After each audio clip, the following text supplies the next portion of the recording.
another episode of Unapologetically Anxious Me, Confessions of a Haitian Girl. I'm your host, Joe, and today I have some very special guests with me. And I'm just going to go ahead and let them introduce themselves because they're amazing. Hi. Hello. Hello, hello. So we are Millie And and Nick. of Decolonizing Love, and we teach about polyamory from a decolonizing lens on social media. You can find us on TikTok, Instagram, Facebook, YouTube, and Threads, which is currently suspended. Currently not available, but will Currently be. not available. Hopefully in a week or so. Mark Zuckerberg doesn't like us being so political. Yes. So we're in meta jail right now. Yeah. Good. Well, welcome to the show. It's great to have you. I'm really excited because I consider myself like very much like a student who's like learning and figuring this stuff out. And I recently had Dr. Jessica O'Reilly on my show, and that was probably like the first time that I opened up about my own personal relationship and being in an open marriage. And I've been in an open marriage and we're exploring polyamory and still learning, so Yeah. I don't feel like we're like quite at an expert place.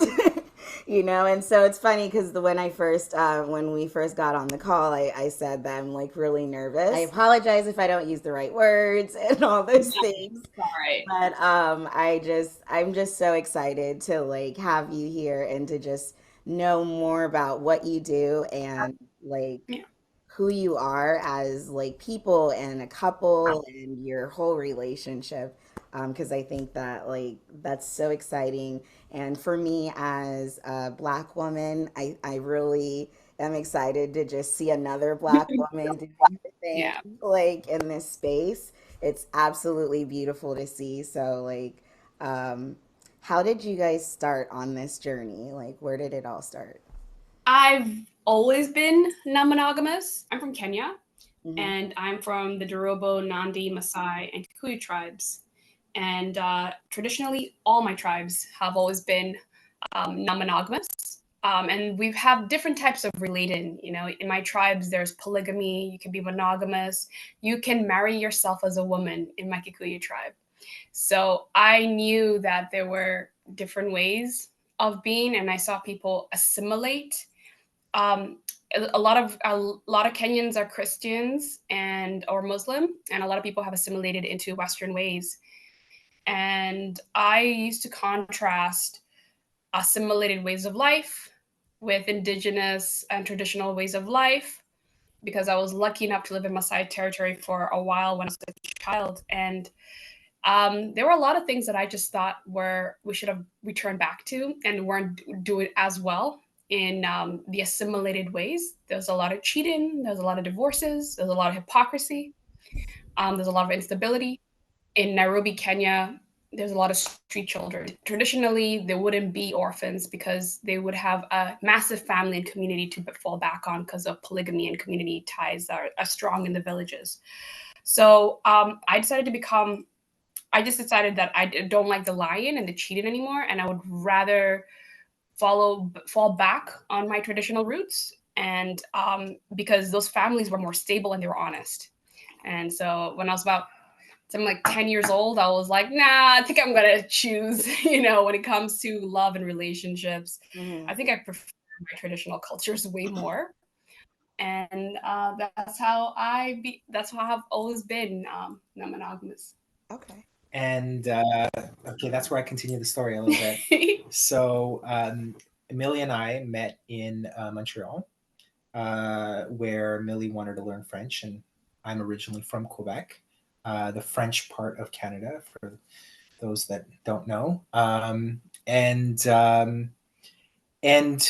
when we met, that's when we started dating, and I think it was within the first month or so, Millie had a conversation with me, said that, look, I've always been non-monogamous, and I want us to be non-monogamous. What are your thoughts? And I think at first I was just like, I couldn't even I had a feeling of excitement because I was like, oh, like, is this an option? Am I allowed? Did I just accidentally press the cheat codes and they have With the hidden Excel camera. or something? It was yeah, there was this excitement, and I mean, I think for speaking as a man, I think for any man where the woman were to tell you you're allowed to be with other women, and me being a cis het straight straight man, like, I mean, that's exciting, but nobody prepares you as a man for the inevitability of your partner also being with other partners as well. Mhm. And so I think there was the excitement kind of wore off, and then it kind of like there was some insecurities, and I went through a really tough period, really trying to adjust to, okay, this is not just, fun and everything. There's a certain responsibility there. And so we spent about 3 years kind of uh, really learning how to be, how to relate, and how to make this work. And that included a lot of introspection on my part about what it meant for me. Obviously, I could have stayed mono if I wanted to. I could have chosen that path, but when I did a lot of introspection, I realized that this was something that was a part of me. Just um, I just didn't know, because of this culture of compulsory monogamy.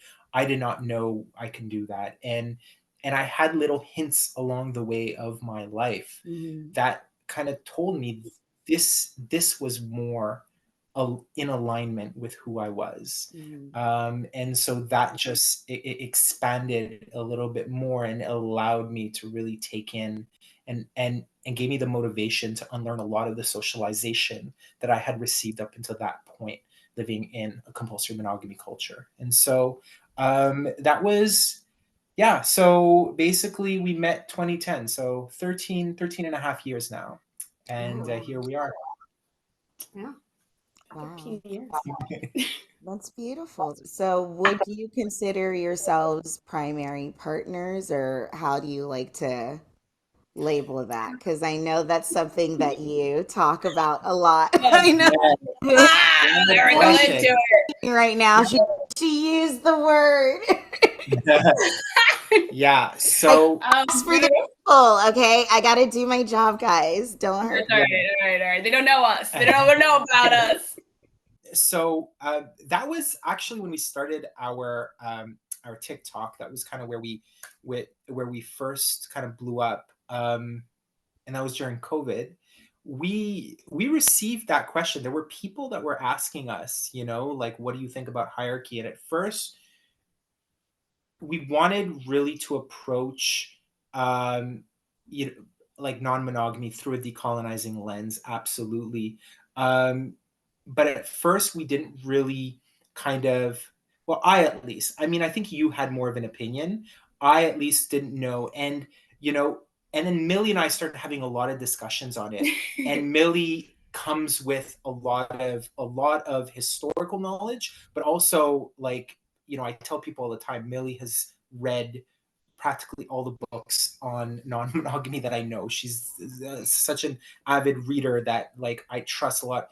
And I think I at least came to the point where it was like this, if we're going to be decolonial, we shouldn't be ranking partners. And so um, we've never acted right from the beginning in a hierarchical way necessarily. So we've never used the term primary or secondary. I mean, part of it is because, like, I come from a very much an activist background, and part of my, and being Kenyan, decolonizing and liberation ideology is very much something that um, shapes who I am, and it shapes my activism because of how much of it starts from that perspective. And being in Toronto, the scene here, the polyamory community here, very much advocates for egalitarian polyamory. I didn't even know people did hierarchical polyamory. I thought that was like an old school 90s thing. So when we did a video on TikTok, and it was like 10 red flags, and we had for me, one of my red flags is somebody who uses the word primary or secondary. That's when people were like, "What?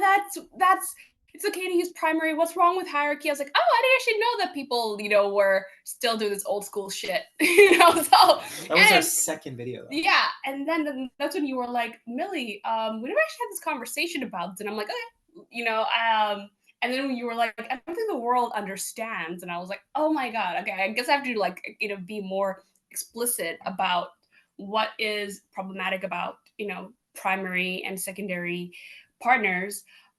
We are anchor partners. Yeah. That's the term we use. We're both anchor and we're nested partners. So yeah, and I think I think a lot of people might say, well, anchor or nesting, that's just a subtle way to say primary. And you're just replacing that word. But I think when we mean anchor, we're really qualifying the level of closeness that we have, but that doesn't necessarily mean we are using our relationship or our closeness to disempower our other relationships. And I think that's the key thing in hierarchy, where we don't have rules amongst each other that affect other relationships. We don't have vetoes. We don't get entangled or mess with our other relationships. My other relationships are mine to have, and it has the full autonomy, regardless what Millie thinks. And I think like Millie has shown time and time again, and even I have with your relationships, that we really want to, even giving an opinion on a partner, we try to be very careful not to do that, because we understand the weight of our opinions on each other, and we really try not to affect each other. Let our partners live their journeys with their other partners as much as possible, and really embrace and celebrate our own relationship, and trying not to kind of commingle or overlap. I would also say, think about it. Yeah. Just thinking, just because I've been hearing this debate go on for a while now, and I'm thinking, and I think it's one of those things that really puts so much like divide in the community about it, because people, I don't know, maybe it's just me being like naive, or like still in the like fairy tale land of like how love works, but like it just seems so, the whole system of it seems just dehumanizing and general. Absolutely. Yeah. So is it best to just be like, it's a mentality, it's a mindset of like, because I mean, you can't rank your love for someone. Absolutely. And I think that when we really put that in, because I try to think about it, not everybody enters life into the same situation or enters polyamory from the same scope. So like, I think most people are a lot more like Nick, where they are introduced into the life where they were monogamous, and then, and then it becomes like a gradual, like there's a learning curve for everyone.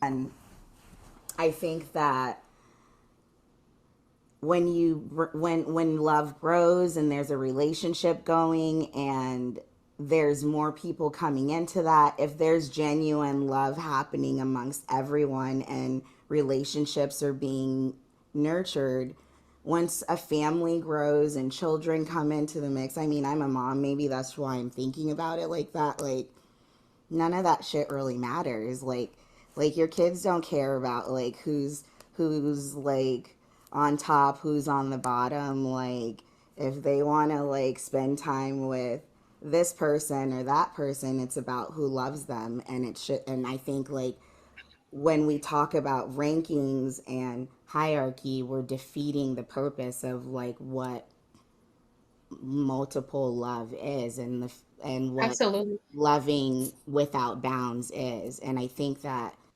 I think I just hate the words hierarchy, non-hierarchy. I just hate the fact that there's hierarchy Yeah. Yeah. associated with real people going Yeah. through real human Absolutely. experiences. Because, yeah, I've been with my husband for 2 decades now. We're high school sweethearts, all of that stuff. We grew up together. We've been together Hmm. since we were children. But we've both fallen in love with other people. We've had other Hmm. relationships. But like if we're in those relationships, let's say those relationships flourish and life happens, like there's if we're in a family dynamic, like if somebody needs help and life happens to them, we all gather around that person who needs the love, and if that person needs their partner more at that time, then that's Yeah. what we respect. It's not about Yeah. who's first or who's second, because Hmm. like real life happens, and I think Yeah. we take out the reality that life happens, like death happens, children get sick, you know, people get sick, and all that goes out the Yeah. woodworks if we're practicing true polyamory, where all of the relationships are really connected and there's real love being, Yeah. you know what I mean? Or am I Absolutely. just thinking like fairy tale No, shit? you're actually I think saying it's that. Yeah. really important that Am I we still like thinking fairy tale shit? Does that like not exist? No, I think, I think that's the way it should be. But continue. I think that a lot of times when we have this split in the community or this really debate, a lot of times it revolves around the definition of hierarchy. A lot of people have very different definitions of what Mm. hierarchy is. Do you want to kind of define it? Yeah, Kind sure. of what hierarchy is for us? Yeah, and I also want to respond to one of what she said is, the ideal of, what is love? What's the why are you even polyamorous in the first place? Yeah. What is that ideal? So to define hierarchical polyamory is a power ranking system that organizes people in a polycule. There is a primary couple, and then there are secondary and sometimes even tertiary partners, and decision making power belongs to the primary couple. Power is asymmetrical. That means secondaries and tertiaries do not have any say, do not help with the rules, and the primary couple can even veto anything that happens with the secondary and tertiary partner, so they can decide a relationship ends at their own whims. So we find ranking, as you said earlier, very dehumanizing, especially when it comes to intimate relationships. Yeah. It's this added level of just being very degraded. Yeah. That somebody can just come in between your relationship, your emotions, just like that. Yeah. So And it's like we do feel like you can be married and non-hierarchical. We do feel like you can have kids and be non-hierarchical. There's nothing wrong with that. Mhm. It's when there's the addition of the disempowerment, and the removal of agency and autonomy from your other relationships. That's where the hierarchy comes into place. And So what does that look like though? I think that because I think that's something for me, just being a married couple. I think couples just in this space get like a really bad rep. you yeah, know, they get Especially they get being married, you're like, damn, should we get like a divorce so we can prove that like, we committed to this life? the couples unfortunately get a bad rap because of how many bad couples exist I within know polyamory. that. Yeah. So the way that it looks like in practice, because I think a lot of people will realize you're egalitarian, but then how you show up, and because a lot of people will fear that this couple is going to do some sneaky hierarchy, is that they're going to sneak in hierarchy. They may say they're egalitarian, but when rubber hits the road, yeah. when something comes up, they're going to choose the person they've been longest with. And so it's the way that I think couples need to react. They need to be very honest about how the relationship works, there's nothing wrong with having certain priorities in life. You know, you may have a disabled partner, you may have existing responsibilities that you need to continue. Be honest about how much space you really have. And when you put your ethics out there, and you should always have an ethical framework when you are starting out with polyamory. What does it truly mean to be egalitarian? What does it really mean? What does that mean to you when it comes to future finances, when it comes to cohabitation, when it comes to sickness? Um, what's, you know, a lot of time what we recommend is people have agreements with the whole polycule, so to go over, you know, boundaries on safe sex communication and future planning and all that. Um and you have to be able to follow through with those ethics that you state that you have. And I think that's and the way that you know, you see, there will always be a polycule disagreement at some point. Well, Let's that I think that's yeah, all relationships. I think people in this community, like, we take a bigger hit because, like, ours is like the not is the minority style, but like I feel like every relationship, whether you're monogamous, whatever, you're going through, people fight all the time, yeah, Absolutely. divorce all the time.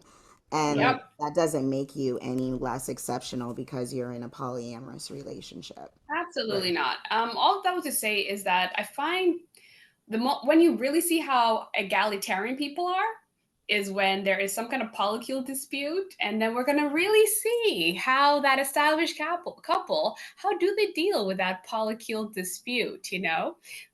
So that to me is when I say is that, oh, now we're going to really see, you know, what are people who they say they are. But you know, it's like if you wanted more tangible examples, like I can come up with a one. For example, let's say I'm with another partner, and and my partner really wants to go to a certain restaurant, wants to go to really famous Italian restaurant, and I tell my partner, no, no, no, no, we can't go because that's only reserved for Millie and I. See, that would be an example of Mm-hmm. kind of like a hierarchical situation where it's like only Millie and I have this rule, this agreement that nobody else but us would be allowed to go there, Mm, or or have it that is removing the autonomy and agency of the relationship.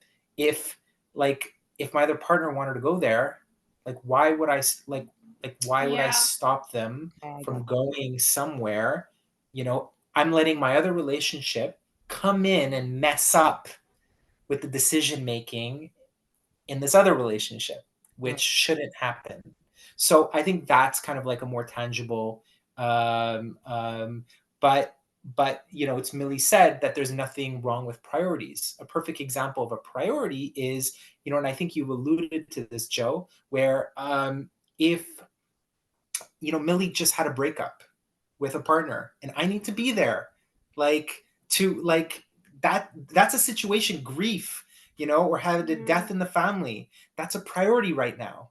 So I will kind of tell my other partner, look, I'm going to be spending the next few days with Millie because, you know, I like she's just going through a lot right now. And that's not necessarily a hierarchy. It's an emergency situation where right mm, now this is a priority. Yeah. And I think if you don't have, if those are situations that are being combated, then you simply have the wrong people in your circle. Right. I don't know. There needs to be some sort of understanding. Um, and then going back to the ranking and stuff like that, we have a very unpopular opinion where, you know, we talked a lot about like, is it genuine love to rank yeah. somebody? And we, you know, and we don't think it is genuine love. We don't think Yeah. if you're going to rank somebody and treat somebody less than from others, we question that love. And because we question that love, then the next step is now, okay, if that love is not really love, because how could you rank somebody if you truly love them and it's not really love, then are you really Mm, polyamorous? yeah. Because, you know, it's polyamorous is about having multiple loves, but if you're not loving somebody in that way, then you're not.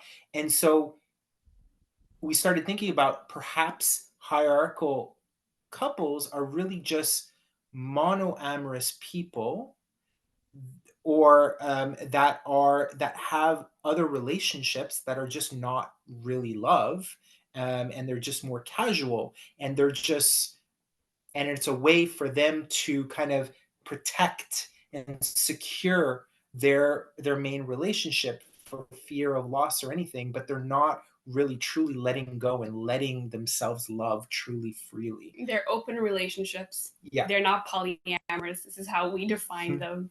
Mm. Hierarchical polyamory to us is not polyamory.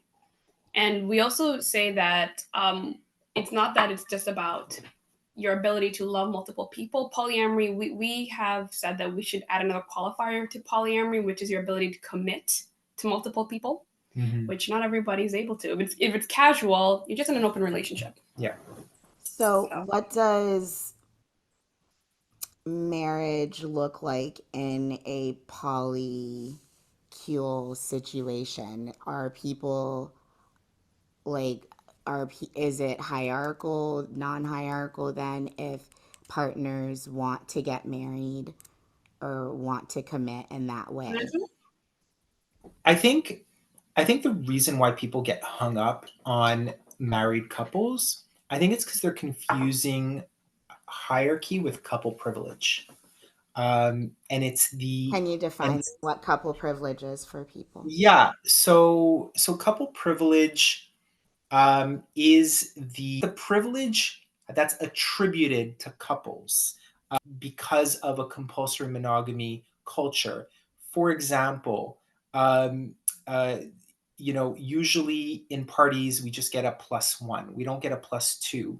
Usually you have his and her towels. Usually there's packages just for two people, romantic packages.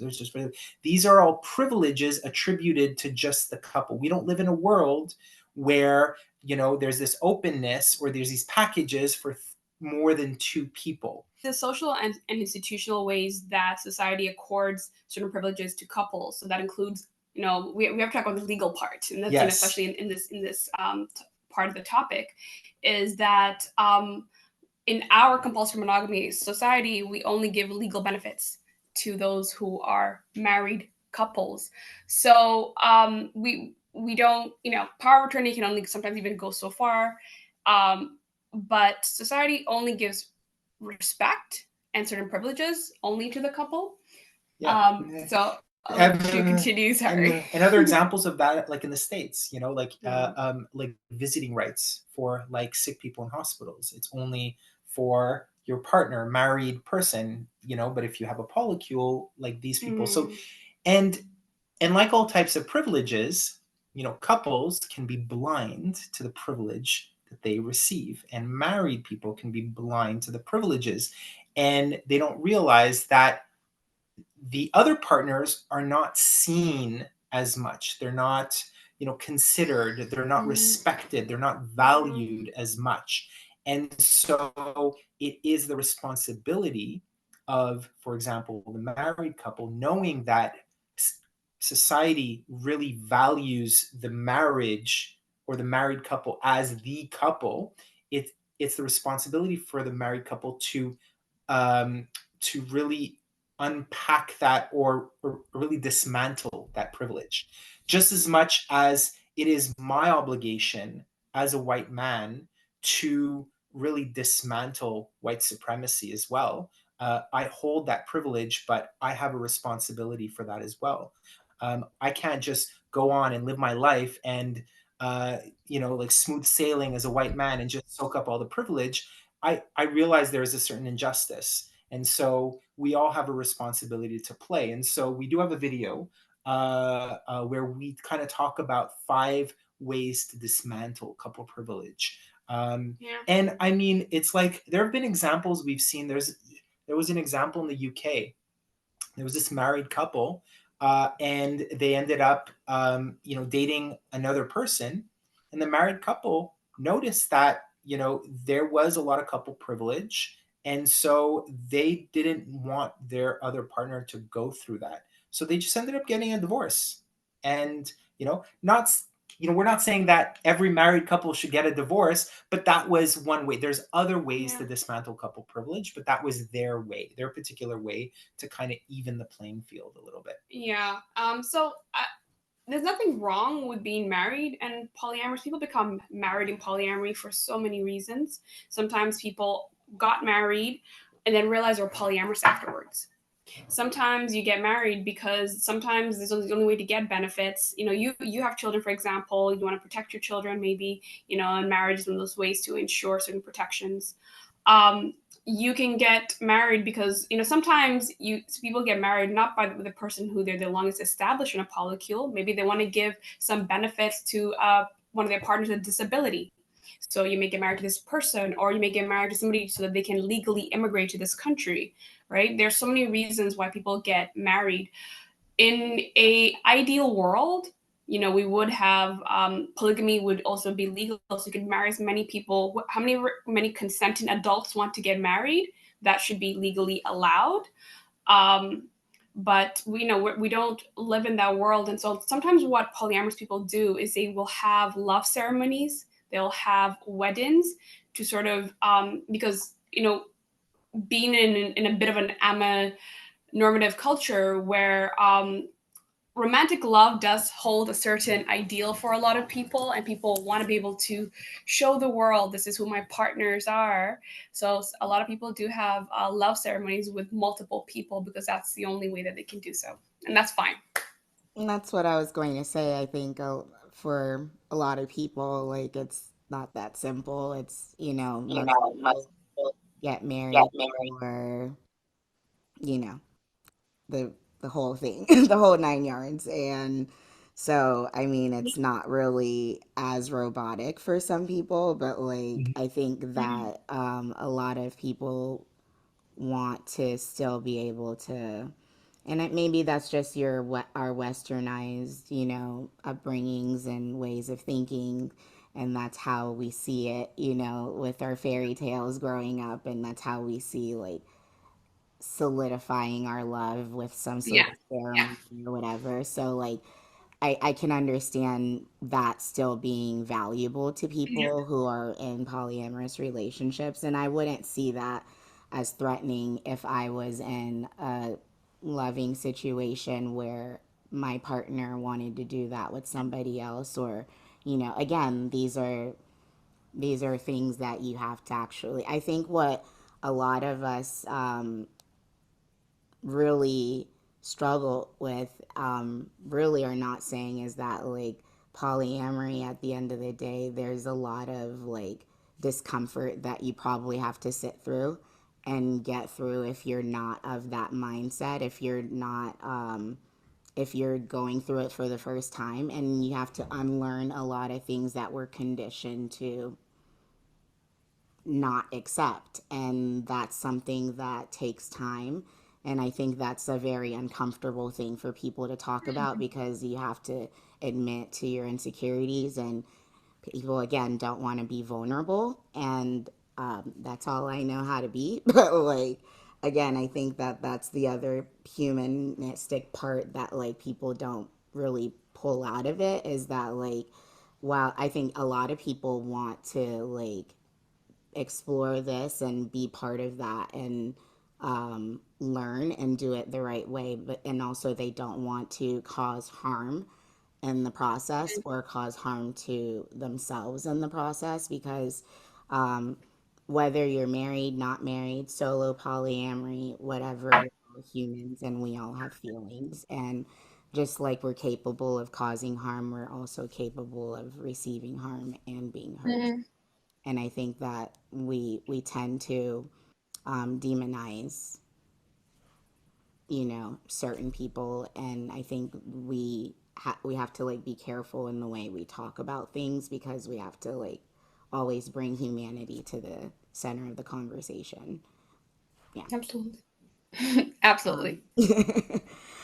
so just being in this space, I was just wondering, Millie, how has your journey influenced your understanding of relationships, like being a Black woman in this space, like Mhm. what and I know you have a specific background in your tribe and where you come from, so I want to know more about like how has that influenced your mindset and what the lifestyle that you choose to live now?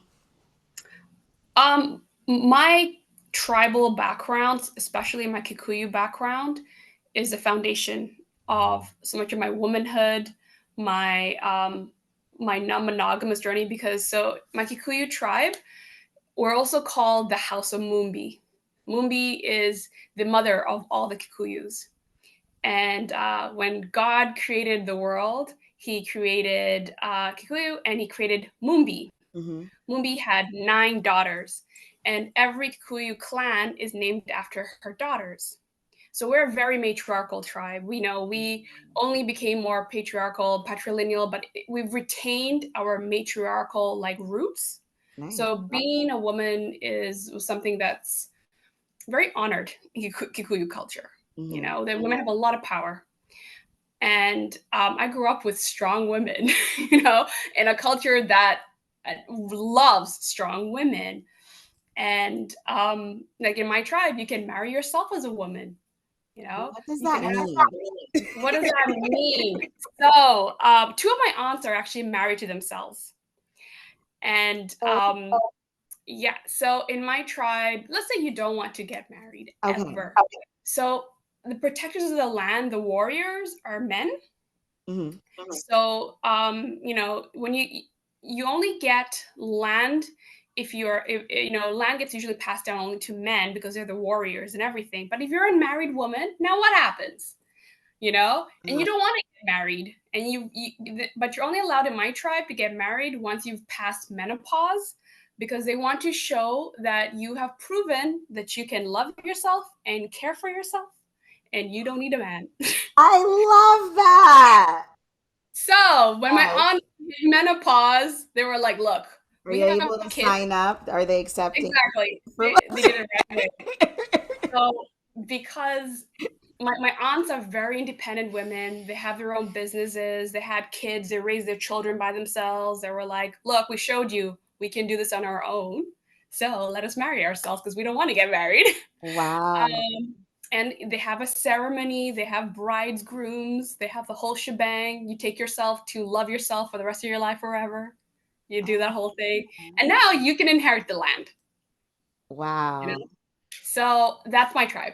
And yeah, coming through this, you know, it's like I think one the benefit for me was learning as a woman you're the prize.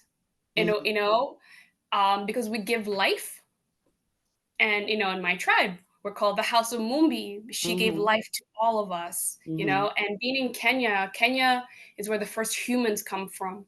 Yeah. So that was very grounded and powerful, like, you know, for me. Because when I moved to the West and I was like, whoa, y'all like your women weak. Whack. That's whack. Oh You guys God. do not honor women. Women give life. You don't honor women. Yep. And yeah, so so me being polyamorous and non-monogamous, like it's easy for me to not feel the shame that Puritan culture gives us, you know, in Western Christian Puritan, and you know, and also but being Black inside the diaspora, there, you know, there's a lot of like Black respectability politics that happens here. Mm-hmm. And I haven't felt the urge to that hasn't really shaped me as much because I come from this other culture that's always showed me this is the way we were before white supremacy and colonization. And I actually think it's a much more powerful and honorable way to be. And so yeah, that's how my Blackness is so much more, and my polyamorous journey is informed by my roots. It's beautiful. That's so cool. Such a cool background. That's like a movie. Maybe one day. Maybe one. Right. Yes, work on that. Nick, what has been the most surprising or enlightening aspect of your experience with non-hierarchical polyamory, and how has it impacted your understanding of intimacy and connection? I like to use this analogy. I feel like I've used this quite a few times. So one of the main things that non-monogamy has brought in my life was the capacity or um, the speed at which I can learn to be in a relationship, and I'll explain Ooh, a this is little bit of that. interesting. So, so I'm gonna give an example of like a job. Okay, so let's say you have a job, you work in a company for 5 years, and then you quit that job, and then you work in another company for 5, 6 years, and then you quit that job and you work in another. See, that's a serial monogamous. That's a person that has a relationship. They've learned everything they needed to learn in that relationship. They break up and then they learn everything. Now compare that with a consultant who uh, is working on consulting 2 or 3 or 4 different companies at the same time, and they have to learn quickly about that company and everything. Mm-hmm. The speed at which they learn how to end, and they can bring best practices from one into another, or the learnings from one, or the mistakes not to do it in the other. And then the speed at which a consultant learns Mm-hmm. is so much faster than a person that were to spend 5 years in the same company, Mm-hmm. because at some point you can only learn as much as you learn, and you're only learning within that environment. So now how it translates to non-monogamy is, I have being in multiple relationships at the same time has allowed me. Um, I feel like it gave me like it skyrocketed my emotional intelligence. I feel right. Has it? Mm-hmm. Oh yeah, I don't know. I'm definitely. just validating. Like I don't want to like I have to validate from the outside perspective. It's like, am I saying is it accurate? Um, and and and also it's enhanced all my relationships in the way that, if I were to learn how to manage a certain situation, a fight, for example, that would automatically benefit all my relationships. At the same time, I've learned how to validate emotions, how to soothe a very anxious nervous system, how to um, apologize effectively and properly, how to build trust, how to build security. And Mm-hmm. so I think in general, that not only I feel made me a better um, partner, I feel like it also made me a better man, made me a better, it made me a better lover, it made me just a lot more supportive for everyone. And so I I, I really it also allowed me to understand myself a lot more too. I was put into many situations where if I were only dating one person, I probably would have been in 1 or 2 of those situations, but now I've been in 10 situations, because different partners bring out different aspects in me and uncover different things in me that allow me to really, okay, pause, Mm-hmm. introspect, and work on. And Mm-hmm. so I think that's really, in a way, I'm very fortunate and grateful for all the relationships that have done that to me as a Oh, partner. Yeah. so sweet. I love that. And I think that's actually true because I I remember remember thing being on your page earlier about like getting that reputation, people getting or guys getting the reputation of being like a player or something like that, and I'm sure that's common, but I think it is the opposite. You have to actually be almost like a relationship like guru almost, because you have to, it's the opposite, like you have to be really good at communication, and it challenges that, and you are like whatever it is that you struggle with in a monogamous relationship, it's like times 10 in a polyamorous relationship, and I think that that makes you like even a more effective person and communicator. I, I I think you also end up learning how to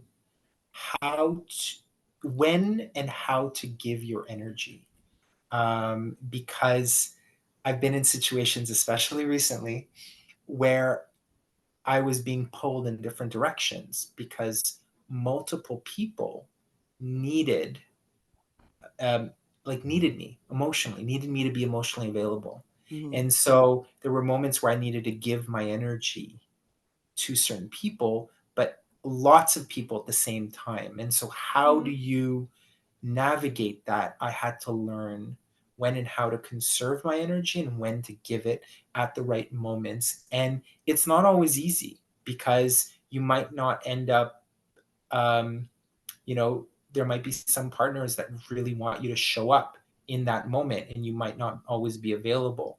Mm-hmm. And, you know, how do you balance reassurance and making them feel loved, but at the same time learning to conserve your energy because you're being really brought into different directions. And so I think that that's also a skill that I'm very grateful for. I don't think I've perfected yet. I'm very very aware I haven't perfected that yet, but it's something that makes me aware that that's something, a skill that I need to really work on a little bit more. Do you guys believe that this is an answer for compulsive cheating? No. Absolutely not. I think that if you have a problem with communication, deception, and some people cheat because they enjoy it. They enjoy Mm-hmm. the power. Those same problems will happen inside polyamory. Mm-hmm. And polyamory is a space where you have to be able to be comfortable being vulnerable and honest. Um, and so if that's something you're not able to, you especially will be able to do it inside polyamory. Is cheating possible? Cheating in polyamory is absolutely possible. I've been cheated on in polyamory a few times How now. would you define cheating in polyamory? So cheating in polyamory, cheating is breaking boundaries and agreements. Mm-hmm.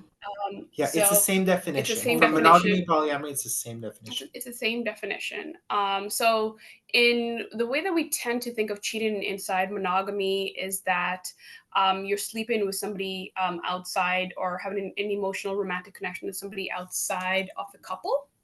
In polyamory is that people will say, isn't that just open cheating because but they don't no, understand that yeah. there's so many boundaries. There's a way to do polyamory Mm-hmm. respectfully, and there's Mm-hmm. agreements in place. So I'll tell you like how I got cheated on. So I was with somebody for a year and 2 months. My most recent cheated on, and they. So we were closed for the last because they seem to have needed a little bit more room to sort of like um, make sure that they understand polyamory properly because they were very new to polyamory and they stated that they were monogamous. So Mm-hmm. we were in a closed relationship. Mm-hmm. I have no problem with somebody wanting to renegotiate. Renegotiate whenever you want to. If you want to try to sleep somebody else, just let me know. It's just an open communication. Um, they lied about so many things, and then told me after fact, like out of the blue, I'm like, I thought we were in a closed relationship for a while. Why couldn't you just tell me? So that's kind of like an example of how cheating can Mm-hmm. happen inside Yep, polyamory. I in understand. in Yeah. in monogamy, and the reason why it's the same definition in monogamy, it's this unwritten boundary. It's this script that everybody knows to follow. It's this boundary that everybody knows. If you're monogamous, if you're exclusive, that's the unwritten boundary that you don't have. Okay, and so it's still breaking a boundary. It's just in polyamory we're just more explicit with our boundaries, and it's not the same boundary as that. That's not a boundary in polyamory. There's other boundaries, and Yeah. so in all, cheating is just crossing or breaking a pre-existing agreement or boundary. That's it. Cool. Got it. Okay. So I know that like just being in this space and I'm pretty new to it. I feel like I'm still learning and I just feel like one of the things that um I hear often, especially as a black woman in this space, is that it's like if this is white people shit or that like there's some sort of like privilege around it. Can we talk about like the access, the privilege, the like the fact that there is a lack of conversation within the Black community, especially here in the States. Um, there's also not very much visibility for the LGBTQ community. It's very hetero Yeah. and focused. It's funny when I hear, people say that, polyamory is white people shit. I'm like, you mean monogamy is white people shit? You gotta, Right? the other way around. You got it. They brought monogamy to us, they it landed on us. We weren't like this before them. We weren't like this before Christianity. What are you talking about? So I always bring it back, especially like this is easier when I talk to Africans because I can tell I can ask all Africans. I'm like, so your great grandfather, was he monogamous? How many wives did your great grandfather have? Because nobody has a great grandparent who's African who wasn't polygamous, right? It's not part of our culture. So what happened in those 100 years? What changed? Who came and changed us? Oh, it's white people. So like it's an easy conversation for me when I have that with Africans, because there's like it's so obvious that traditionally we love in all these abundant plural ways. So in the diaspora, there is a little bit more education that's sometimes necessary because of how much that was ripped apart historically speaking. So you're having to be like, prior to this break, this is how actually your people were actually like loving. And the problem so much inside the West is that one of the tools whiteness has done to break blackness and how racism operates has been to destroy the Black family, has been to attack the Black family. There's a disproportionate amount of Black men in prison, for example. Slavery used to break Black families. People were torn apart and families were torn apart. One sold here, one sold there. So protecting the Black family and is very important to a lot of Black people. So something that polyamory comes in, it's this challenge to this thing that they're trying so hard to hold on to that they've not been able to hold on to and protect. And I understand that. I understand what that means. But I always ask, is this ideal you have for family, is it Black or is it white? Is it really rooted in our Africanness? Is it really like decolonizing from the white ideal of relationships? Is this really the best we can do? I mean, I understand the need when you haven't had this, especially because marriage is so tied to our human rights in the West, especially. I think it's interesting. The American Civil War, one of the reasons why it began was because of the Judge Dredd case. And the Judge Dredd case was about this Black man from the South that was trying to get married to a Black woman in the North. And his slave owner was saying, you can't do this, you're mine. And in the North, it was saying, I don't mind them, getting married and everything. And when the Supreme Court basically favored the South, and the whole war that broke out. And the whole war was about the ability of Black people to marry freely, the ability for a Black man to be able to protect his woman and be free. So much about Black identity is based on marriage too, and having that ability to because so often Black men could not protect women.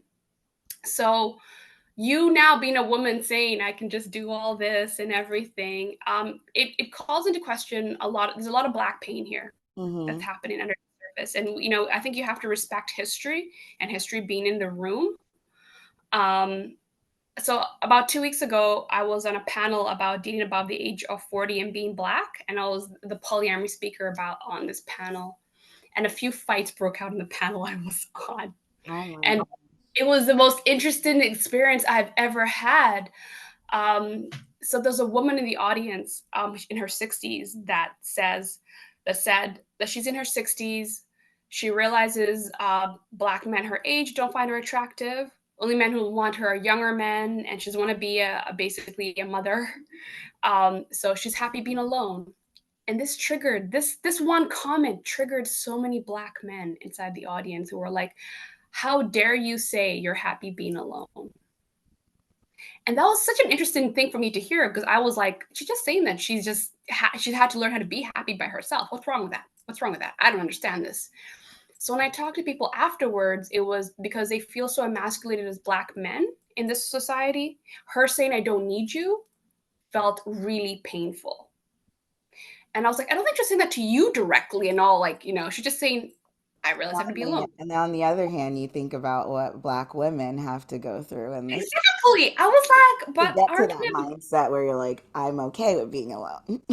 Yeah. That's how, and that was like I ended up writing a whole article about this, of this whole entire experience coming in from an African perspective and seeing what's going on here, because I come from a culture where Black men and women feel very empowered, because Black men are obviously in all seats of power, so they don't feel the emasculation of whiteness. And then Black women are very much honored because we are the prize. You got to buy a dowry. You got to prove yourself to my family. Mhm. My family going to demand a lot from you. So we're brought up that way, right? And then you come here and you're like, you notice the effects of white supremacy, and the legacies of slavery and its effect on Black relations and the family, etc. And then you bring in something like polyamory. It can be disruptive, to a lot of people who are still healing from this, who are still trying to get to this ideal. Um, I found a lot of acceptance, thankfully, myself here. But I recognize the challenges and the hard conversations that we have to have for this. Yeah. It's definitely a very uncomfortable space for, I think, for a lot of women. Like I have found very uncomfortable situations. There's definitely a lot of fetishism and Okay. just, Yeah. you know, weird shit out there. And I think because there is just a lack of like conversations in the community about Mhm. it, and just in general about like race within the community, and what is happening. I think that leaves a lot of people vulnerable to things that do happen within polyamory that people just don't talk about. And Yeah. and I think those are more conversations again that alienate certain groups of people. I think also people in the queer community are also overlooked a lot. And there's not a lot of resources, it feels, for I mean in general for Mhm. polyamory, but there's not a lot of resources or access for people who are trying to also date and learn and educate themselves in this space as well.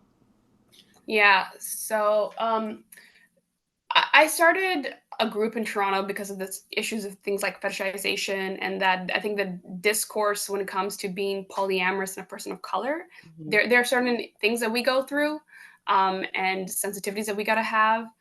And the community operates very differently from white polyamorous community. Mm-hmm. So I created a group here called the Toronto Non-Monogamous BIPOC 7 years ago, and it was community just for people of color who are polyamorous, able to convene. White people are not allowed in our meetings, Mm-hmm. so it'll be a safe space. And a lot of things come out, about people who've dated, polyamorous polycules that were just really white, and the things that they faced within those.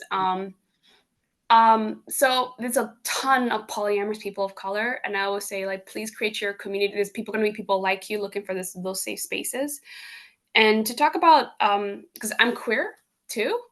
I jump between womanhood and non-binary, and I'm pansexual. Most of my relationships were with women. Before, as an adult, I started dating more men, Mm-hmm. and and it's also within the queer community for me that I found a lot of polyamory acceptance, because we're questioning normative sexuality. Mm-hmm. There was a moment in history where I really do believe, that queerness could have saved straight people when it came to monogamy. But again, for the West, marriage is tied to a lot of rights. We love to So, make things complicated. sorry. I said we love to make things complicated in these parts.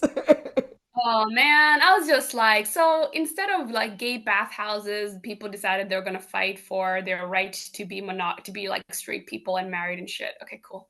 There is a lot of like openness to non-monogamy in the queer community, because it was non-monogamy that in a lot of ways saved a lot of gay men during the AIDS crisis, Mhm, have been able to create your own families, having multiple partners to take care of you. mhm, Um, and I just think it's because of the stigma that's been attached to non-monogamy and being queer. A lot of that is very suppressed. Those conversations are very, suppressed. Uh, but I do believe we're going to see much more of that coming out, because I think queer people have a lot to teach us, also about non-monogamy. There are some books. Yeah, there's like So two of them. two books. Two So books. there Question for you, Nick. How has like being an polyamorous like challenged your like masculinity or anything like that? I think like that's something that a lot of like men struggle with. I don't think it has challenged my masculinity. Um, so to ask how means that it did challenge, and I don't think it has at all. I can see how it can challenge some people. So another big debate in the poly community is kind of the one penis policy. Yeah. And there are some men that have a one penis policy where they will allow their partners, and this is in heterosexual, like usually cis people, relationships, that will allow their partners who are women to date other women, but prevent them from dating other men. Mhm, And we're not going to talk about the transphobia with one penis policy. Um, we can dive deep into that. What I want to focus on is the the the unpacked insecurities that a lot of men have uh, in in imposing this policy. And when we talk about a policy, what's a policy? A policy is essentially a rule. It's a rule that you're imposing on your partner, and it defeats the purpose of free love, polyamory, where you're given agency and autonomy to mhm, your partner to explore whatever loves and experiences that they want. And that does come from a place of where their masculinity is being threatened in a way. It does change their perception of masculinity. They want to be the only penis. They don't not want another man to, because then it somehow, and I'm just assuming it somehow makes them less of a man, or decreases their perception of their own masculinity. Um, Fortunately, I never saw it that way. Um, I'm not saying I didn't struggle with the idea of Millie being with other partners. At the beginning, I did, but it never came to my mind to prevent her Mhm. from being with other men. That was never a concept that even crossed my mind. In fact, I learned about one penis policy far, You like like down the that's a road thing? of our journey, Yeah. of our polyamory journey, and then I realized this was a thing, and I was like, what the heck? Um, uh, so yeah, like I mean, I think, you know, I do have certain opinions and reservations on the concepts of masculinity and femininity, because I do believe it tends to more often than not box us into certain behaviors. And if we fall outside of these boxes, then there's shame or guilt, or there's insecurities that come up. And I feel like let's not box ourselves in. I don't think that there's anything that makes us more masculine or feminine. I'm not afraid to say that I've been challenged, and I've there were insecurities that I had, but in no way was my masculinity threatened or anything. I'm a human being. And I believe that a woman, a man, trans, anybody among the 50 genders, um, like, I mean, it's just this one definition of just being a good partner. It has nothing to do with your gender. It's just, are you supportive? Are you showing up for your partner? Are you being emotionally available? Are you ensuring that your partner are you lifting them up and being the best you can be for them? And are you giving them the agency and the freedom to be whomever they want to be? And just being that cheerleader. So I just think that to me is gender agnostic in a way. So. Okay. Oh, I love that. So, what do you both personally do when you struggle with your feelings, or you're having a hard time, either with partners, or like how do you bring calm back to each other, or peace back to your situation? So we're very preemptive. So we do check-ins. So, he lives part-time with his other partner and part-time with me. So we do a check-out and a check-in every week. So before he leaves for the week, we sit down and we talk about where we're at in our relationships, how's the week been, anything we want to come out of our chest, anything we want to talk together, we say goodbye. And when he comes back, we do a check-in again. We'll be like, how was your week? Where are you feeling? Where are you at right now? And we talk about things. So that's one way. The way that I also deal with issues, like we have different attachment styles. So I like to sit down with myself and explore my feelings and sort of like really try to like understand where things are coming from within first. Where am I feeling them? What's going on? And right away express them to him. Okay. Express whatever concerns I have. I express it. Whenever I feel positive things, I tell him. I write to him actually all the time. She's very good on words of affirmation. I'll say that. I do believe in honoring my partner, and all the great things that they do. Give them their flowers, and everything, and gratitude. I'm happy to be with him. It's been 13 and a half years, and I have such an amazing partner, who really does try to work with me. So we talk about, and we have game plans. Sometimes I feel we treat our relationship like a project or a business. It is not business, but it's a project. But a project. It's a project that we're constantly building on. Yeah, we are. And we're constantly, because we both have a very strong growth mentality. It's like, we're 13 and a half years, but, we're always developing, and we always want to, see like how ways can we improve our relationship. So when me and Nick started dating, this is how big nerds we are. On our fourth date, we went to the bookstore here. We took out a book, and it was like 1,000 questions to ask before you get married. This is our fourth date. We're not married. We're not even married. And we don't really, Yeah, we're still figuring each other out. Do you know each other's favorite color? I must say those questions are still the questions. That thing was on the ball. And then so yeah, we continuously like, so we have a template too. We have like a 5-page agreement on our relationship.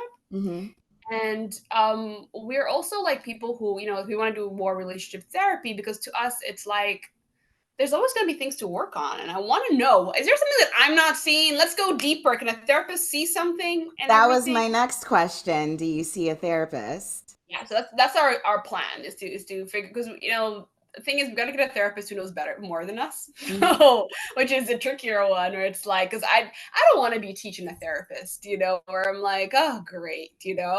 So that's been the tricky stuff because there's not a lot of very well poly-informed therapists out there who Yeah. also, have a social justice like approach to things. And for Background, me, that's extremely important. And also who understand the intricacies of interracial relationships as Yeah, well. there's like levels to this, so like right now we're actually about to create our own bot. So that's what we're gonna do tonight. Actually, we were like, you know what, let's try creating our own relationship bot and see, relationship therapist bot, because that might be the solution for the ideal therapist that we want. Mhm.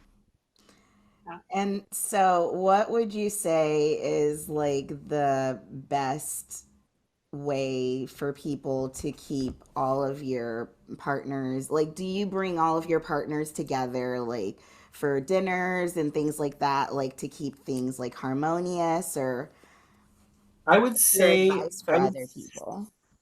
so. Millie will probably say we adopt a more parallel um, kind of polyamorous structure. I would say it's not completely parallel. It's closer to garden party. Um, and like, I mean, there's parallel. There's a don't ask, don't tell. That's on like one end of the spectrum. Then there's parallel. Then there's garden party, and then there is kitchen table. And then there is lap sitting. Oh yeah, there's lap sitting. Then there's just triad. Okay, Basically. so these are the You know, different so styles within molecule. it's the different levels of closeness metamors have with each other. Okay. And so I would say that parallel is really keeping things completely parallel. People don't talk, people don't see each other, don't hang out. It's completely like a separate life. Okay. I would say we're closer to garden party because so garden party is not kitchen table where we're all hanging out at the kitchen table, hanging out, having a drink. That would be kitchen table. Now, in between garden party is really okay. We're not quite doing that, but we're not quickly parallel. It's just at important events, weddings, the holidays, Easter, everybody comes together. And so that's where I think we're more closer to, where everybody comes together. So my two partners don't necessarily, hang out, but they'll see each other at family functions or at these major events and stuff like that, and we'll hang out. I know when Millie was with her previous partner, it was something kind of like I wasn't seeing him all the time, but during certain events, Millie's birthday, for example, or other big events, like I would, we'd hang out. And the previous person, this is the most recent person, a person in my life, you two got along really well. Oh yeah, no, I really, we get along. Oh, you really guys are well. besties. Yeah. Yeah. So So my advice to anybody who's trying to form their polycule is, talk to everybody about their preferred style of socialization and sort of like respect wherever they're at with that. Mm-hmm. You can't push any form of socialization. You can't push friendships or anything. You can be like, I'm a person who likes kitchen table poly. I would love, what I always recommend is meet your metamors as soon as you possibly can. It's just good to make sure no one's cheating on anyone. You're not a sneaky link somewhere. And also, yeah, you just want to have that base at least connection and who people are, so to make things less awkward. I like to have a dinner with my meta, just by me and her, by ourselves first, and then we'll see from there whether we end up having like a friendship or not. And we're not naturally connected, that's okay. But if you find yourselves, you want to, because sometimes some people want their polyamory and to see it as a team. We're working as a team together. Mm-hmm. So build a team build in sports, like board games, like having that monthly dinner, having a picnic, etc. Right? Mm-hmm. So it's up to everyone what their philosophy is and what the socialization is, and just go with what's naturally comfortable for you. Don't push anything. Yeah. Cool. I know that being in these situations, it can be very wearing on your mental health. It can be very hard to be in a lot of different relationships, and especially when you're first getting into it. What do you do to keep yourselves and take care of your mental health individually? Okay. I've always been non-monogamous, but I'm also a person who's got a massive social circle. So I have to, and I do have I have an intense work career. So I'm juggling all these different things. Uh, I try to carve out, first of all, space for myself, and I do a lot of self-care Mm-hmm. um, daily. I wake up, I have an espresso machine with incense there, and I try to do a lot of meditation. And so being, first of all, together within myself allows me to show up for others. So I always try to ensure my cup is full because I can't give Yeah. to anybody. I try to be equally responsible for all my partners. Mm-hmm. So I get a lot different times, and I make sure that I'm aware of everybody's, love languages, so that I can actually be meeting, my responsibilities to my partners, my friends. I I'm a person who uses Google Calendar quite a lot, and I try to schedule things. He knows this about me, that I'm very much like because I need, for my own peace of mind, I need to know what's going on, ahead of time, so that I can manage myself and I can be able to show up for all these people, and that's how I manage to juggle all these different things in my life. I would I would just second whatever Millie said. Make it simple. Okay. All right.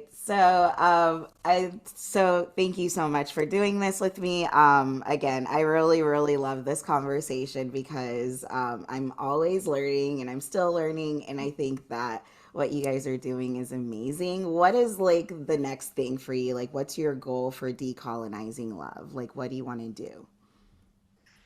Definitely make it global, because this message seems to resonate with everybody around the It world. does. And Yeah. um, European colonization affected 80% of this planet. Hmm. So it pushed its value systems that have affected how people love, how people are no longer as much as in community as they used to be globally, and everyone's affected. And the feelings of pain and dissatisfaction are global too, and people want to know how, and they know something's amiss, and they want Yeah. to get back to something. And we get messaging from people literally globally. Yeah. I started, I never planned on being an influencer in polyamory at all. Just Hmm. content being a writer. Um, and it's a community that kind of brought me into this, because Hmm. people would be like, Millie, you're polyamorous. Can I please can you have a coffee? I really want to talk to you about this issue. And I'd be like, okay, I'll do that. And I ended up doing workshops for people, and Decolonizing Love was my most popular workshop. Hmm. And I posted Decolonizing. People kind of ask me to do the workshop more. And I'm like, I don't have the time for this. I have a whole career, but I'll put it online and no one can bother me ever again. Oh my gosh. That's what was my thinking, and it became this. And I realized sometimes the world tells you what it needs from you. Yeah. And I think I'm so perfectly situated, because I am very lucky to come from the tribes that I come from, to have grown up in the Middle East, South Asia, Europe, and then come here. And I don't think it's a coincidence. Sometimes the universe makes you experience what you experience, so that Hmm. you can talk globally now to this, to Hmm. people in different languages about this. Yeah. So I see now more as like, okay, I'm gonna make it as a call in, and sort of like bring this message in that so many people seem to want to hear, and help them, like almost like awaken their third eye into, yeah, this is what the colonizers did. This thing Uh, that you're feeling, there's nothing Mhm. wrong with you. Yeah.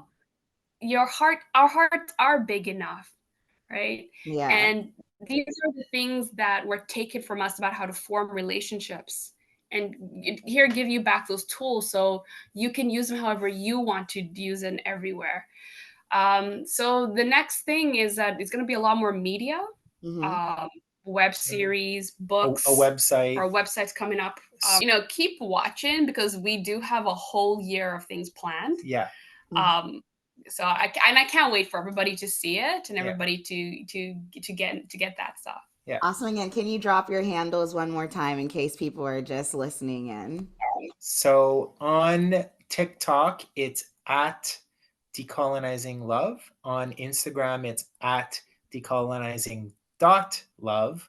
Facebook, it's the same handle. Threads, it's the same handle. YouTube, it's the same handle. So Mhm. it's all at decolonizing.love or without the period. That's it. Awesome. Yes. I just forgot. You actually have a nice, funny little background. Fun fact, you're an actress, right? Aren't Yeah, you? Or background actress? I do it all. So All of it. active. Yeah. And you've shown up in a lot of things. Your face have always looked familiar, but like when I saw your little like reel that you did, I was just like, that's why her face looks so familiar. So funny. You have no idea how often I get that. Somebody will be Like, like, I've why? seen you somewhere. I've seen Yes. you somewhere. And I'm like, you probably see me on TV somewhere and you just didn't know it was me. Yeah, So. because at first, like, because I ran, because I seen Decolonizing Love in the page, like months and months ago, and I was just like, but her face looks like I've seen it somewhere. This can't be the first time I'm seeing this woman, and like, it just kept bothering me. But I was like, okay, I maybe get that a that's lot. his faces, you know. But like, It, and when I yeah. saw that reel, I was like, I knew it. I was somewhere in something you probably watched, so I've Oh, always The been like, Boys. I watched The Boys. You mentioned quite a few things that I've watched. So, I'm in the new season of The Boys. I have acting lines coming up. I'm going to be on The Big Cigar, which the Don Cheadle directed TV show about the Black Panthers' escape from all right. Huey Newton's escape from America to Cuba. So I'm going to be on that coming up on Yes, Apple TV. Queen. So you'll see a lot, and hopefully you see more decolonizing love. I Specifically. love On that. that screen. I Yeah. absolutely love that. Do you try to work what you do in this lifestyle into your professional lifestyle or Yeah. try to educate? Okay. I do. I'm on film sets all the time talking about it. Oh, So, so cool. Oh my gosh, that makes me so um, happy for more representation. yes, and that's something I'm trying to push a lot more in film Yeah. because funny, there's a lot of people in film who are polyamorous, and I'm always trying to encourage them to Be out. because they're themselves. I'm like, you yourselves are polyamorous, so like I think even you deserve that for yourself to see Mhm. yourself, Yeah. on film. And I think for a lot of people are just scared about the stigma and Yeah. everything. And I think the world is ready. So like I would love to consult on The Boys because Mhm. because I've already been on it and everything, and it's here and it's shot here in Toronto, because I think this is the next social revolution. I And really think so. And I yeah, think the and work that you're doing is absolutely beautiful. Like, keep it up. Keep going. thank you. So film will hopefully be the next that you'll see me, whether behind the screen or in front of the screen. Awesome. My last question on a scale of 1 to 10, how happy are you guys right now? Oh, happy I am. Today's actually not a bad day. I'm like in about 7-ish, but I don't know. I'm looking forward to 2024. I'm an 8.65. Ooh, I want to hear what's going on. We didn't do a check-in Five. yet, so I'm I just got back from my other partner's place, yeah. so now we're supposed to have our check-in. Yeah. How about you, Joe? Okay. How are you feeling from a 0 to 10? Let me see. Right now, I'm feeling like a solid 8, I'd Oh, say. nice. Yeah, I think my kids are about to get back home.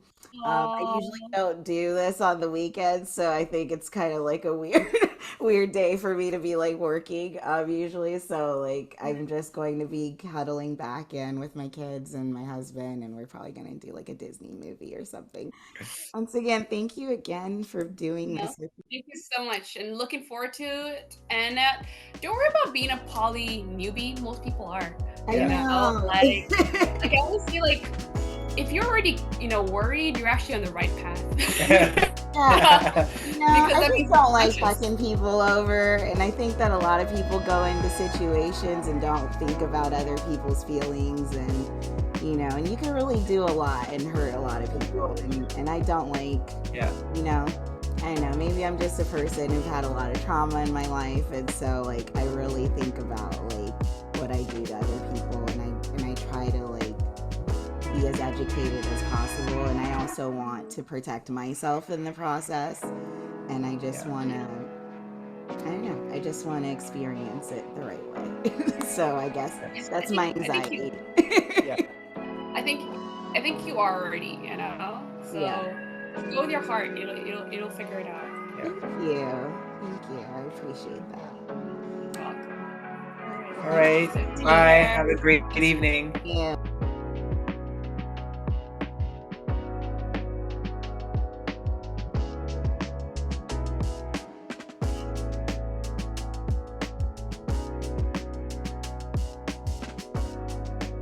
All right, everyone. This has been your host, Joe, at Unapologetically Anxious Me, Confessions of a Haitian Girl. Thank you to Millie and Nick of Decolonizing Love for joining me on this episode. This was such an enlightening conversation. I think that there's just so many more pockets of this conversation that we could have gone into, and I encourage anyone who is considering polyamory, learning, exploring, who are in those situations themselves, I definitely encourage you to do your own research, educate yourself, and to definitely follow your own heart and your own situation that works best for you. I think that not everything works for everyone, and I think that it's hard for us to be in these situations where we have to constantly feel like we have to maybe defend our own relationships. So I think that it's really important that we are constantly being open to each other's opinions, open to listening to each other and learning from each other.